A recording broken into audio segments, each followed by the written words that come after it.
এবার আসি 2025 সালের ইভোজ স্কোয়াডের এই যে মালটারে তোমরা দেখছো, যেটা কিনা মোস্ট ভ্যালুয়েবল প্লেয়ার 2025 হয়েছে।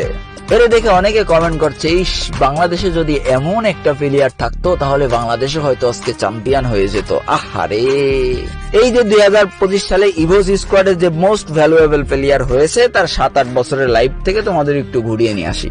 এই পোলাটা যখন মাত্র 7-8 বছর বয়সে 2017-18 সালে গেম খেলতো, তখন তার কোনো ফলোয়ারই ছিল না, তখন তার কোনো ভিউজই ছিল না, কিন্তু সে যেই ফোনটা দিয়ে লাইভ করছে এই ফোনটার দাম ছিল 1 লাখ টাকার উপরে। শুধু তাই না, এই ভিডিওতে দেখো সে যে চেয়ারটার উপরে বসে রয়েছে এই চেয়ারটার দামও কিন্তু 50,000 টাকা।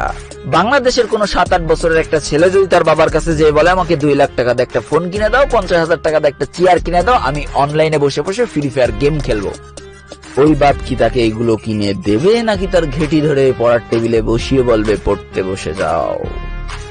আর তারপরে যদি বেশি জোরাজোরি করে তাহলে ছেলের পিঠের চামড়া তো হয়তো পিঠে থাকবে না, সবকটা উঠেই যাবে। তাহলে মোস্ট ভ্যালুয়েবল প্লেয়ার ইভোজের থেকে তৈরি হবে না আর এইচকে থেকে?